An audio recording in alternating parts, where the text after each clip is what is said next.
آج کی تقریر کا موضوع ہے قرآن اور جدید سائنس. اور جیسے آپ جانتے ہیں کہ جتنے سائنٹیفک ٹرمنالوجیز ہے وہ اکثر انگریزی میں ہیں. سائنس کے جتنے الفاظ ہیں اکثر انگریزی میں ہیں، اور کیونکہ میں نے سائنس بھی انگریزی میں پڑھی ہے اسی لیے اس اردو تقریر میں مجھے اور دقت ہوگی.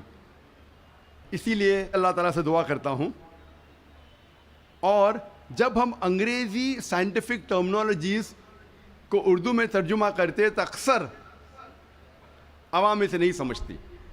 مثال کے طور پہ علم حیاتیات. میں پوچھنا چاہتا ہوں کہ اس ماشاء اللہ بھرے میدان میں ہزاروں لوگ ہیں، کتنے لوگ علم حیاتیات کا مطلب جانتے ہیں؟ اپنا ہاتھ اوپر کر سکتے؟ 2% بھی نہیں. علم حیاتیات کا مطلب ہے بائیولوجی. کتنے لوگ بائیولوجی کا مطلب جانتے ہیں؟ ہاتھ اوپر کیجئے. بائیولوجی ہاتھ اوپر کیجئے. کتنے لوگ جانتے ہیں بائیولوجی کے بارے میں؟ ماشاءاللہ اکثر لوگ. تو اسی لیے جب ہم انگریزی سائنٹیفک ٹرمنالوجی کا ترجمہ کرتے ہیں تو اکثر لوگ کے سر کے اوپر جاتا ہے، باؤنسر جاتا ہے. صرف جو اردو داں ہیں، جو ماہرین اردو زبان میں، وہ لوگ سمجھتے. پھر بھی میں کوشش کروں گا کہ انگریزی سائنٹیفک ٹرمنالوجی کو اردو میں ترجمہ کروں یا ہندی میں ترجمہ کروں، لیکن ظاہر ہے کافی غلطیاں ہوں گی. اسی لیے میں آپ سے درخواست کرتا ہوں کہ میری غلطیوں کو نظر انداز کیجیے اور میرے تقریر کے پیغام پہ توجہ دیجیے. جیسے میں نے کہا تھا، آج کی تقریر کا موضوع ہے قرآن اور جدید سائنس. قرآن اللہ سبحانہ و تعالیٰ کی آخری وحی ہے جو نازل کی گئی تھی آخری پیغمبر محمد صلی اللہ علیہ وسلم پر. قرآن مجید ساری کائنات کی سب سے بہترین کتاب ہے. قرآن مجید ساری انسانیت کے لیے ایک پیغام ہے. قرآن مجید اللہ سبحانہ و تعالیٰ کی آخری کتاب ہے جو نازل ہوئی تھی محمد صلی اللہ علیہ وسلم پر. اگر کوئی کتاب کہتی ہے کہ وہ خدا کی طرف سے ہے تو اس کتاب پر فرض ہو جاتا ہے کہ وہ اپنے آپ کو ثابت کرے. ہر دور میں اس کتاب کو ثابت کرنا ہوگا کہ وہ خدا کی طرف سے ہے. سینکڑوں سال پہلے وقت تھا، دور تھا معجزات کا، ایج آف میریکلز. الحمدللہ Quran Majeed is a miracle of miracles. Quran Majeed معجزوں کا معجزہ ہے. اس کے بعد آیا دور ادب کا، لٹریچر، پوئٹری. الحمدللہ مسلمان اور غیر مسلمان عربی داں یہ کہتے ہیں کہ عربی میں سب سے بہترین کتاب عربی ادب کے لحاظ سے وہ ہے قرآن مجید. اور اللہ سبحانہ و تعالیٰ چنوتی دیتے ہیں قرآن مجید میں. اللہ سبحانہ و تعالیٰ چیلنج کرتے ہیں سورہ بقرہ میں، سورہ نمبر 2 آیت نمبر 23 اور 24 میں. اللہ سبحانہ و تعالیٰ کہتے ہیں وَإِن كُنتُمْ فِي رَيْبٍ مِّمَّا نَزَّلْنَا عَلَىٰ عَبْدِنَا. اور اگر آپ کو شک ہے کہ ہم نے یہ کتاب نازل کی ہمارے بندے پر، اگر آپ کو شک ہے، فَأْتُوا بِسُورَةٍ مِّن مِّثْلِهِ، تو آپ ایک سورہ قرآن مجید جیسی پیش کیجئے. مِن مِّثْلِهِ، ہو بہو نہیں، قرآن مجید جیسی ایک سورہ آپ پیش کیجئے. وَادْعُوا شُهَدَاءَكُم مِّن دُونِ اللَّهِ إِن كُنتُمْ صَادِقِينَ. اور بلاؤ اپنے مددگار کو اور اپنے گواہ کو اللہ کے علاوہ اگر آپ سچے ہیں. فَإِن لَّمْ تَفْعَلُوا، اور اگر آپ نہیں پیش کر سکتے، وَلَن تَفْعَلُوا، اور آپ ہرگز پیش نہیں کر سکتے، فَاتَّقُوا النَّارَ الَّتِي وَقُودُهَا النَّاسُ وَالْحِجَارَةُ أُعِدَّتْ لِلْكَافِرِينَ. تو ڈرو اس آگ سے جس کا ایندھن انسان اور پتھر ہے، جو انکار کرنے والوں کے لیے تیار کیا ہے. اللہ سبحانہ و تعالیٰ ان 2 آیتوں میں چنوتی دیتے ہیں، انسانوں کو چیلنج کرتے ہیں. یہ اس وقت دور تھا عربی ادب کا. اس وقت عربوں کو ناز تھا اپنی عربی زبان پر، اور وہ سمجھتے تھے کہ ان سے بہتر دنیا میں کوئی نہیں ہے. اس وقت اللہ سبحانہ و تعالیٰ قرآن مجید نازل کرتے ہیں. اور ساری انسانیت کو چنوتی دیتے ہیں، چیلنج کرتے ہیں کہ اگر آپ کو شک ہے کہ یہ کتاب خدا کی طرف سے نہیں ہے تو آپ قرآن مجید جیسی ہو بہو نہیں، ملتی جلتی ہو بہو تو دور کی بات ہے، ایک سورہ پیش کرو. اور قرآن مجید کی سب سے چھوٹی سورت ہے 3 آیتوں کی، صرف 10 الفاظ. بہت لوگوں نے کوشش کی، ایک انسان نے بھی کامیابی نہیں پائی، اور تا قیامت کوئی بھی قرآن مجید جیسی قریباً ایک سورہ بھی پیش نہیں کر پائیں گا. لیکن آج کا دور ادبی دور نہیں ہے. It's not an age of literature and poetry. اگر کوئی کتاب اپنے آپ کو خدا کی طرف سے کہتی ہے اور ادبی انداز میں کہتی ہے کہ دنیا چپٹی ہے، دنیا سپاٹ ہے، کیا آج کا جدید انسان اس بات کو تسلیم کرے گا؟ بالکل نہیں، کیونکہ آج کا دور ادبی دور نہیں ہے. آج کا دور ہے جدید سائنس کا دور. آج ہم کوشش کریں گے یہ تحقیق کرنے کی قرآن اور جدید سائنس ملتے ہیں یا ٹکراتے ہیں. قرآن اور جدید سائنس ملتے ہیں یا قرآن اور جدید سائنس ٹکراتے ہیں. اس موضوع پہ ہم انشاءاللہ تذکرہ کریں گے. ایک مشہور سائنسداں، فزسسٹ اور نوبل پرائز ونر جس کا نام البرٹ آئنسٹائن تھا، اس نے کہا science without religion is lame and religion without science is blind. Science مذہب کے بنا لنگڑی ہے اور مذہب سائنس کے بنا اندھا ہے. میں پھر سے دہراؤں گا، البرٹ آئنسٹائن جو فیمس فزسسٹ تھا اور نوبل پرائز ونر، اس نے کہا کہ سائنس مذہب کے بنا لنگڑی ہے اور مذہب سائنس کے بنا اندھا ہے. میں آپ کو یاد دلانا چاہتا ہوں کہ قرآن مجید سائنس کی کتاب نہیں ہے، SCIENCE، لیکن ہے سائنس کی کتاب، SIGNS. یہ ہے نشانیوں کی کتاب، آیتوں کی کتاب. اور قرآن مجید میں 6000 سے زیادہ نشانیاں ہیں، 6000 سے زیادہ آیتیں ہیں. ان میں سے 1000 سے زیادہ الحمدللہ سائنس کے بارے میں ذکر کرتی ہے. آج کی اس تقریر میں میں صرف ان سائنٹیفک فیکٹس، سائنس کے حقائق کے بارے میں ذکر کروں گا which have been established، جو سائنسداں ثابت کر چکے ہیں. Scientific hypotheses, scientific theories, scientific نظریہ، ان کے بارے میں ذکر نہیں کروں گا، کیونکہ ہم جانتے ہیں کہ many a time scientific hypothesis theories take U-turns. یہ سائنس کے نظریے جو ہیں کئی بار وہ اپنے نظریے سے پلٹ جاتے ہیں. اسی لیے اس تقریر میں صرف میں سائنٹیفک فیکٹس کے بارے میں ذکر کروں گا، سائنس کے حقائق کے بارے میں. سب سے پہلے ہم تذکرہ کریں گے ایسٹرونومی کے بارے میں، فلکیات کے بارے میں. 35 سے 40 سال پہلے کچھ سائنسداں نے تحقیق کی ایک موضوع پہ، تخلیق کائنات، مطلب کریشن آف دی یونیورس. اور ان سائنسداں نے کہا کہ ہماری کائنات سب سے پہلے ایک پرائمری نیبیولا تھا، بنیادی گولا، ابتدائی گولا. اس کے بعد there was a secondary separation, دوسری جدائی، دوسری علیحدگی، اور ایک بڑا دھماکہ ہوتا ہے بگ بینگ. اس کے بعد وجود میں آیا گیلیکسیز، کہکشائیں، ستارے، سیارے، چاند، سورج، اور یہ زمین جس میں ہم رہتے ہیں. اسے سائنسداں نے کہا بگ بینگ، بڑا دھماکہ.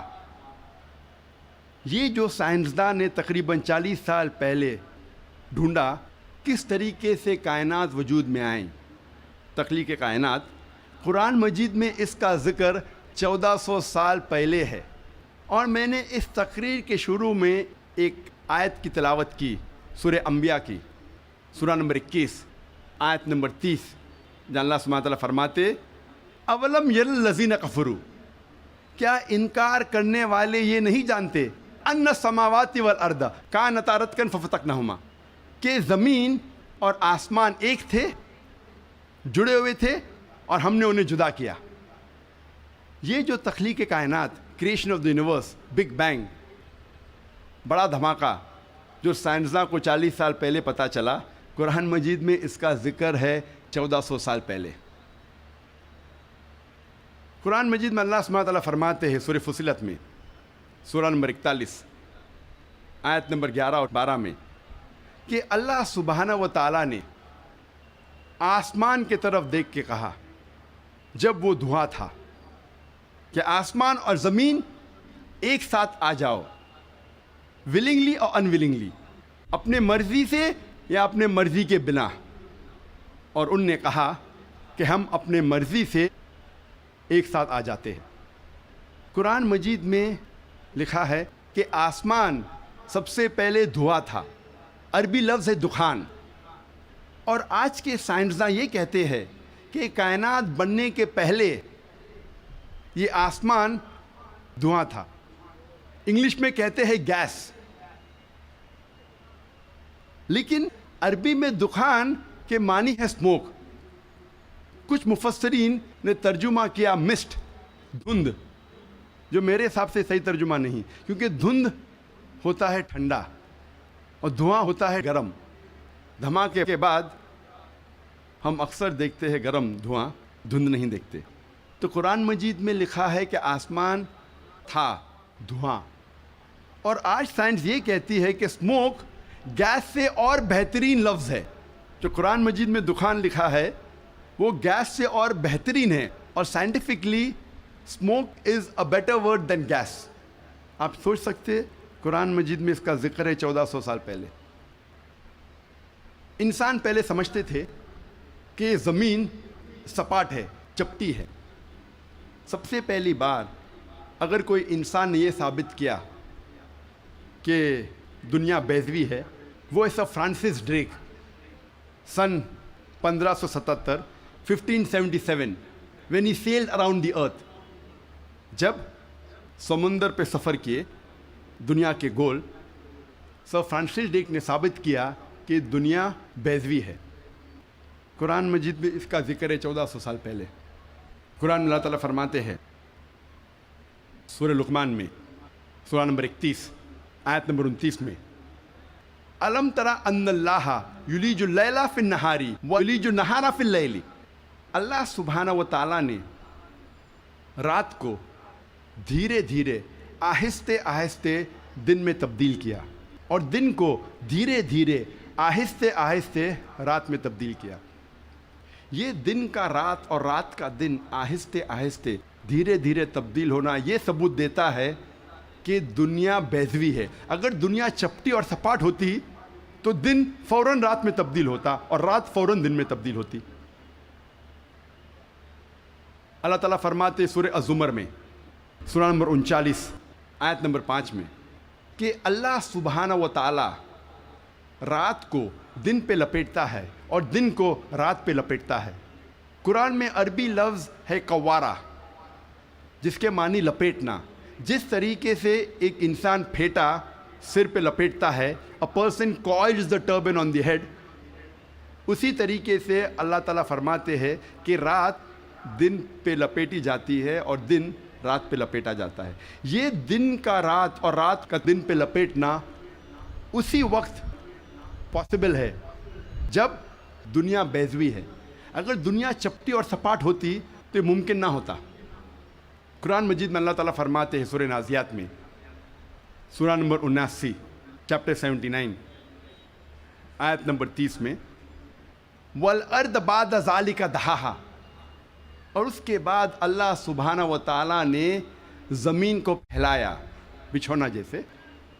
دہا کے ایک معنی ہے پھیلانا، اور دہا کی دوسری معنی آتا ہے عربی لفظ دھویا سے، جس کے معنی ہے بیضہ، جس کے معنی ہے انڈا۔ اور ہم جانتے ہیں کہ دنیا گول ہے، بیضوی ہے، اور ہم یہ بھی جانتے ہیں آج کہ دنیا پوری طریقے سے گول نہیں ہے، وہ اوپر اور نیچے سے from the poles it is flattened, اوپر اور نیچے سے چپٹی ہے، جسے ہم کہتے ہیں انگریزی میں جیو اسفیئریکل ان شیپ، ارضی بیضوی. اور یہ لفظ جو دہاہا ہے وہ عام انڈے کے لیے نہیں ہے، عام بیضے کے لیے نہیں، خصوصاً شتر مرغ کے انڈے کے لیے، شتر مرغ کے بیضے کے لیے. اور جب ہم دیکھتے ہیں شتر مرغ کا بیضہ انڈا اس جیو اسفیئریکل ان شیپ، ارضی بیضوی کے شکل میں ہے. آپ سوچ سکتے ہیں 1400 سال پہلے اس کتاب میں لکھا ہے کہ یہ زمین، یہ دھرتی اس جیو اسفیئریکل ان شیپ، ارضی بیضوی شکل میں ہے. پہلے انسان یہ سوچتے تھے یہ چاندنی جو ہے، چاند کی روشنی، یہ اس کی خود کی روشنی ہے. چند صدی پہلے ہمیں پتہ چلا کہ چاند کی روشنی، چاندنی اس کی خود کی روشنی نہیں ہے، یہ سورج کی لی ہوئی روشنی ہے، سورج کی منعکس شدہ ریفلیکٹڈ لائٹ ہے، بوروڈ لائٹ ہے.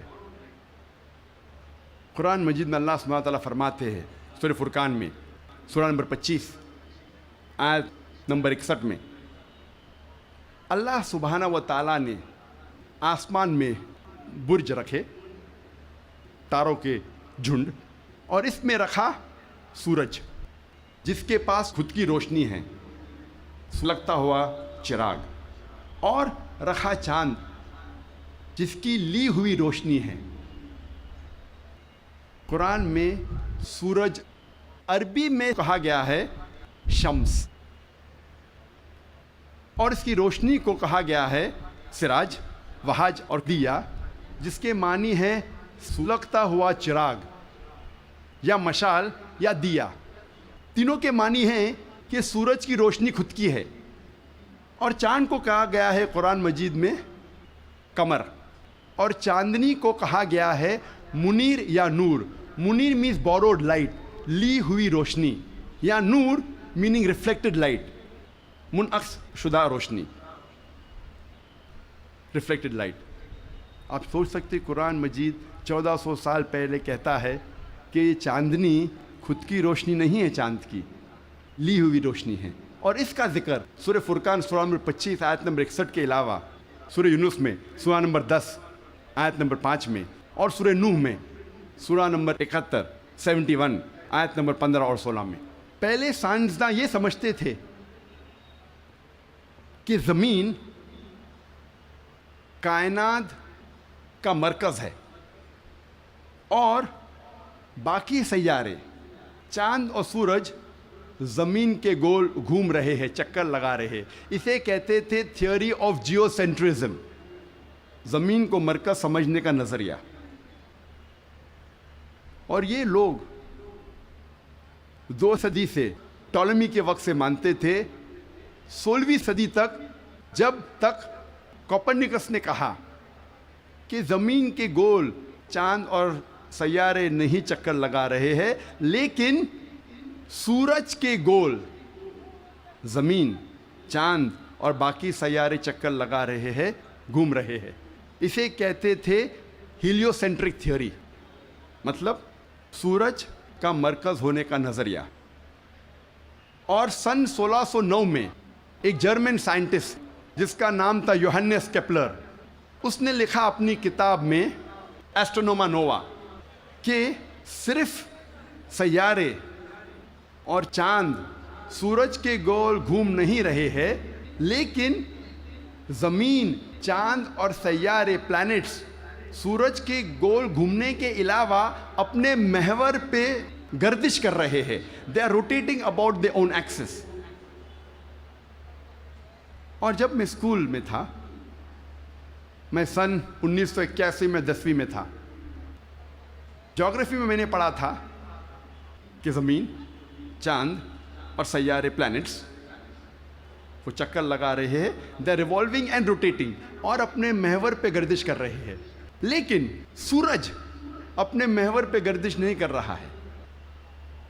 لیکن میں نے جب قرآن کی ایک آیت پڑھی، سورہ انبیاء سورہ نمبر 21 آیت نمبر 33 میں اللہ سبحانہ وتعالیٰ فرماتے ہیں هو الذی خلق اللیل والنہار، اللہ سبحانہ و تعالیٰ نے رات اور دن بنایا، والشمس والقمر، سورج اور چاند، کل فی فلک یسبحون، وہ گھوم رہے ہیں اور اپنے محور پہ گردش کر رہے ہیں۔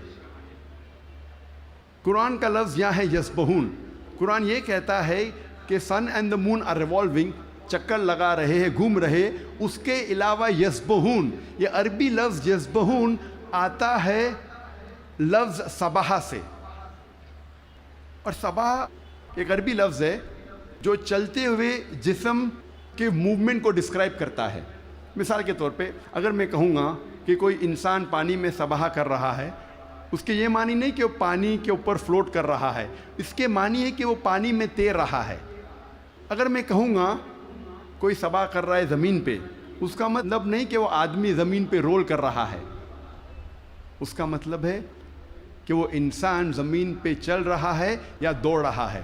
اسی طریقے سے جب اللہ سبحانہ تعالیٰ یہ لفظ کا استعمال کرتے ہیں کوئی فلکی جسم کے لیے، فار اے سیلیسٹل باڈی، اس کے معنی نہیں کہ وہ فلائی ہو رہا ہے یا فلوٹ ہو رہا ہے، اس کے معنی ہے it is rotating about its own axis, وہ اپنے محور پہ گردش کر رہا ہے۔ آج سائنس ترقی کرنے کے بعد سائنس یہ کہتی ہے کہ آپ سورج کا عکس ٹیبل کے اوپر دیکھ سکتے ایک آلے کے ذریعے، اور پتہ لگتا ہے کہ سورج میں بلیک سپاٹس ہے، اور یہ بلیک سپاٹس تقریباً 25 دن لیتے ہیں گردش کرنے کے لیے۔ اس سے یہ ثابت ہوتا ہے کہ سورج تقریباً 25 دن لیتا ہے ایک گردش کرنے کے لیے۔ تو آج سائنس یہ تسلیم کرتی ہے کہ سورج بھی اپنے محور پہ گردش کر رہا ہے۔ جو میں نے اسکول میں تقریباً 28 سال پہلے پڑھا تھا کہ سورج واز اسٹیشنری، سورج گردش نہیں کر رہا ہے، تو 28 سال پہلے میں نے اسکول میں پڑھا، آج سائنس اسے تسلیم کرتی ہے، اور قرآن مجید میں اس کا ذکر ہے 1400 سال پہلے، اور آج اکثر اسکول کے سائنس کی کتاب میں اس کو انکارپوریٹ کیا جا چکا ہے۔ یہ نئی چیز داخل ہو چکی ہے سائنس کی کتابوں میں کہ سورج اپنے محور پہ گردش کر رہا ہے۔ اللہ تعالیٰ فرماتے ہیں سورہ یاسین میں سورہ نمبر 36 آیت نمبر 40 میں کہ سورج چاند کو نہیں پکڑ سکتا اور دن کو رات نہیں پکڑ سکتی۔ The sun cannot outstrip the moon, neither can night catch up with the day. کل فی فلک یسبحون، یہ اپنے محور پہ گردش کر رہے۔ اس کے معنی کہ چاند اور سورج کے جو ایکسس ہے، جو ریولیوشن کا ہے، وہ ڈیفرنٹ ہے، وہ علیحدہ ہے، اسی لیے وہ آپس میں کبھی نہیں ملیں گے۔ آج سائنس یہ کہتی ہے کہ جو سورج کی روشنی ہم دیکھتے ہیں، it is due to a chemical reaction, یہ ایک کیمیکل ریئیکشن کے وجہ سے ہے جو کروڑوں سالوں سے چل رہا ہے، اور ایک دن یہ کیمیکل ریئیکشن بند ہو جائے گا اور سورج ختم ہو جائے گا۔ لیکن سائنسداں کہتے ہیں کہ اس کو اور کروڑوں سال لگیں گے، اور کروڑوں سال کے بعد یہ کیمیکل ریئیکشن بند ہوگا۔ یعنی سائنس یہ کہتی ہے کہ ایک وقت آئے گا جب سورج نشٹ ہو جائے گا، ختم ہو جائے گا۔ قرآن میں اللہ تعالیٰ فرماتے ہیں سورہ یاسین میں سورہ نمبر 36 آیت نمبر 38 میں وَالشَّمْسُ تَجْرِي لِمُسْتَقَرٍّ لَهَا، کہ سورج جا رہا ہے اپنے مستقر کی طرف، سورج جا رہا ہے اپنے ڈیسٹینیشن پہ۔ سورج ایک مقرر وقت کے لیے ہے۔ مستقر کے معنی مقرر وقت اور مقرر جگہ، اس کے دو معنی ہوتے ہیں مستقر کے معنی، کہ سورج ایک مقرر وقت کے لیے ہے اور مقرر جگہ کی طرف جا رہا ہے۔ یہ سائنس آج تسلیم کرتی ہے کہ سورج ایک مقرر وقت کے لیے ہے، اور سائنس یہ بھی مانتی ہے کہ سورج کائنات کے ایک نقطے کی طرف جا رہا ہے جس کا نام ہے سولر اپیکس۔ ان دا ہرکولینز الفا لائرا 12 میل پر سیکنڈ کی رفتار پہ، قرآن میں لکھا ہے مستقر، مقرر جگہ کی طرف۔ سائنس کہتی ہے دونوں معنی مستقر کے، مقرر جگہ اور مقرر وقت، دونوں الحمدللہ صحیح ہے، اور اس کا ذکر سورہ یاسین سورہ نمبر 36 آیت نمبر 38 کے علاوہ سورہ رعد میں بھی ہے سورہ نمبر 13 آیت نمبر 2، سورہ فاطر سورہ نمبر 35 آیت نمبر 13، سورہ لقمان سورہ نمبر 31 آیت نمبر 29 اور سورہ الزمر سورہ نمبر 39 آیت نمبر 5 میں سب جگہ کہا گیا ہے کہ سورج ایک مقرر وقت کے لیے ہے، ایک مقرر جگہ کی طرف جا رہا ہے۔ آج سائنس یہ کہتی ہے جو آسمان ہمارے زمین کے اوپر ہے، جسے ہم کہتے ہیں ایٹماسفیئر، وہ ایک محفوظ چھت کی طرح ہے، اور سائنسداں یہ کہتے ہیں کہ خطرناک rays like ultraviolet rays, X rays, یہ چھت، یہ ایٹماسفیئر ان خطرناک ریز کو زمین پہ آنے سے روکتا ہے، ورنہ زمین پہ جاندار چیز مٹ جائیں گی۔ قرآن میں اس کا ذکر ہے سورہ انبیاء میں سورہ نمبر 21 آیت نمبر 32 میں کہ اللہ سبحانہ و تعالیٰ نے آسمان کو ایک محفوظ چھت بنایا، a protected ceiling, a canopy well guarded۔ آپ سوچ سکتے ہیں قرآن میں اس کا ذکر 1400 سال پہلے ہے، جو سائنسدان نے حال ہی میں 50 سال پہلے، 100 سال پہلے، 150 سال پہلے کہا کہ یہ ایٹماسفیئر از اے پروٹیکٹڈ سیلنگ۔ جب میں اسکول میں تھا تقریباً 28 سال پہلے، میں نے سائنس میں سیکھا تھا there are 3 types of matter, solid, liquid and gas. 3 قسم کے مادہ تھے، سالڈ، لکوڈ اینڈ گیس۔ آج سائنس یہ کہتی ہے کہ 3 مادہ، 3 اسٹیٹس آف میٹر کے علاوہ اور بھی ہے۔ ہم پہلے یہ سمجھتے تھے کہ آرگنائز ایسٹرونومیکل سسٹمز کے باہر، آرگنائز فلکیات کے باہر خلا تھا، ویکیوم تھا۔ آج سائنس کہتی ہے کیا انٹرسٹیلر اسپیس، سیارے کے بیچ مادے کے پل ہے، برجز آف میٹر ہے، جسے آج ہم کہتے ہیں پلازما، جسے سائنسداں کہتے ہیں 4th اسٹیٹ آف میٹر، 4تھی قسم مادے کی آج سائنسداں کہتے ہیں پلازما ہے۔ قرآن میں اس کا ذکر 1400 سال پہلے ہے، سورہ فرقان میں سورہ نمبر 25 آیت نمبر 59 میں 59 میں کہ اللہ سبحانہ و تعالیٰ نے زمین اور آسمان کو بنایا اور اس کے بیچ میں ساری چیزیں بنائیں۔ مطلب زمین اور آسمان کے بیچ میں ویکیوم نہیں ہے۔ آج سائنس اسے کہتی ہے مادے کے پل، برجز آف میٹر، کہتی ہے پلازما ہے، 4th اسٹیٹ آف میٹر۔ اور اس کا ذکر سورہ فرقان سورہ نمبر 25 آیت نمبر 59 کے علاوہ سورہ ہجر میں سورہ نمبر 15 آیت نمبر 85 میں، سورہ سجدہ سورہ نمبر 32 آیت نمبر 4 میں، سورہ صفات سورہ نمبر 37 آیت نمبر 5 اور سورہ احقاف سورہ نمبر 46 آیت نمبر 3 میں کئی جگہ لکھا ہے کہ اللہ سبحانہ و تعالیٰ نے زمین اور آسمان بنائے اور اس کے بیچ میں ساری چیزیں، talking about the 4th state of matter plasma. ایک مشہور سائنٹسٹ جس کا نام ایڈوین ہبل ہے، اس نے کہا تھا کہ کائنات پھیل رہی ہے، the universe is expanding۔ اور قرآن میں اللہ تعالیٰ فرماتے ہیں سورہ ذریات میں سورہ نمبر 51 آیت نمبر 47 آیت نمبر 47 میں کہ ہم نے یہ کائنات بنائی پھیلتی ہوئی، عربی لفظ مؤسیونا، پھیلنا۔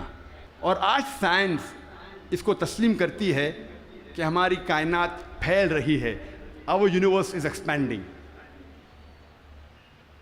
کئی دشمن اسلام یہ کہیں گے، جو کرٹکس آف اسلام یہ کہیں گے کہ قرآن مجید میں فلکیات کا ذکر ہونا کوئی عجوبہ نہیں، نتھنگ گریٹ، کوئی بڑی بات نہیں ہے کہ قرآن مجید میں فلکیات کا ذکر ہے، کیونکہ عرب فلکیات میں ماہر تھے۔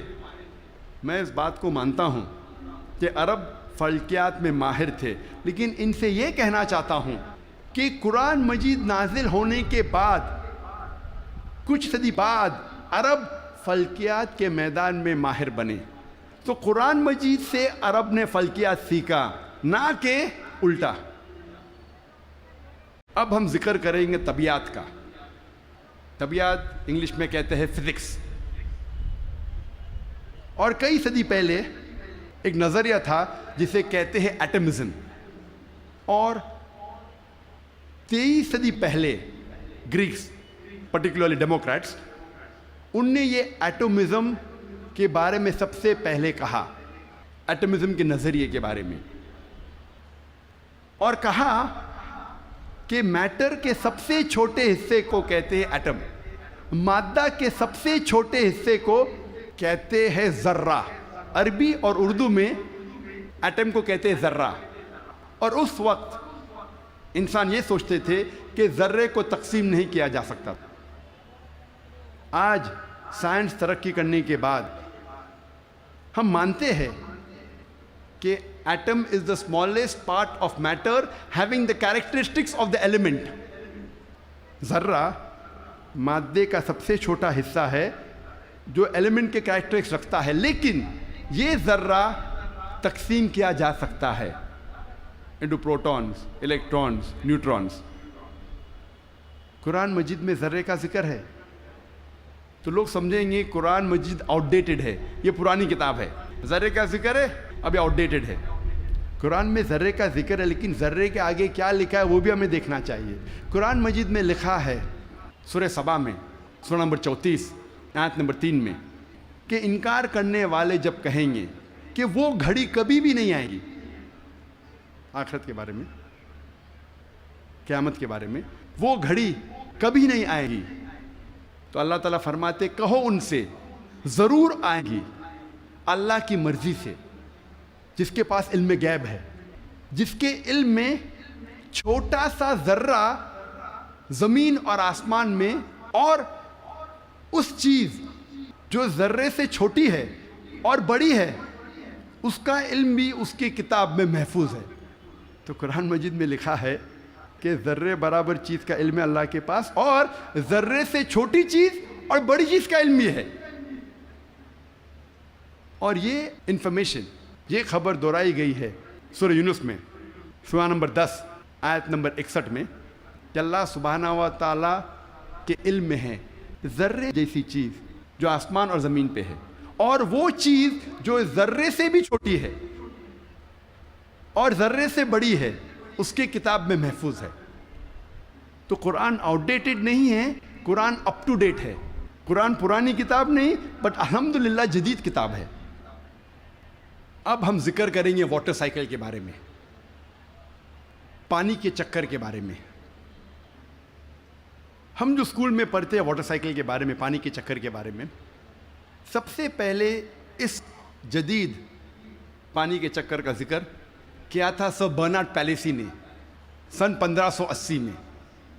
اور ہم جانتے ہیں، ہم نے اسکول میں پڑھا ہے کہ water evaporate from the ocean, پانی سمندر سے بھاپ بن کے اوپر جاتا ہے، جڑ کے بادل بنتا ہے، بادل جڑتے ہیں اور اندرونی حصے میں ہوا کے ذریعے جاتے ہیں، پھر ان کی تقسیم ہوتی ہے اور پانی بادل سے برستا ہے۔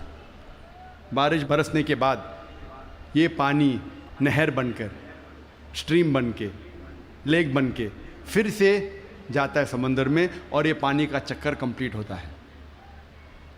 پہلے لوگ کو 16ویں صدی کے پہلے اس کا علم نہیں تھا۔ 7 صدی قبل مسیح تھیلز آف ملیٹس نے کہا تھا یہ بارش کیسے آتی تھی؟ یہ جو اوشن کا سپرے ہے، سپرے آف دی اوشن، ہوا سے اٹھاتی تھی اور اندرونی حصے میں بارش جیسے برساتی تھی۔ یہ لوگ سمجھتے تھے بارش اس طریقے آتی تھی۔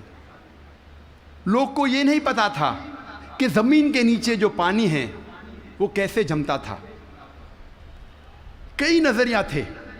لوگ پہلے سوچتے تھے کہ یہ ہوا کا دباؤ پانی پہ، سمندر پہ، پانی کو زمین سے نیچے لے جاتا تھا اور اس طریقے سے زمین کے نیچے پانی آتا تھا۔ لوگ پہلے یہ سمجھتے تھے at the time of Plato کے وقت کہ یہ پانی ایک خفیہ راستے سے واپس جاتا تھا سمندر کی طرف، سمندر میں secret passage, the great abyss known as the Tartarus at the time of Pluto. ایک خفیہ راستے سے پانی زمین کے نیچے سے جاتا تھا سمندر میں، اسے کہتے تھے گریٹ ایبس ٹارٹرس۔ اور یہ لوگ سمجھتے تھے 16ویں صدی تک۔ 18ویں صدی میں ڈیسکارٹس بھی اس بات کو تسلیم کرتا تھا، اور 19ویں صدی میں ایرسٹوٹل کا نظریہ بھی لوگ سمجھتے تھے صحیح ہے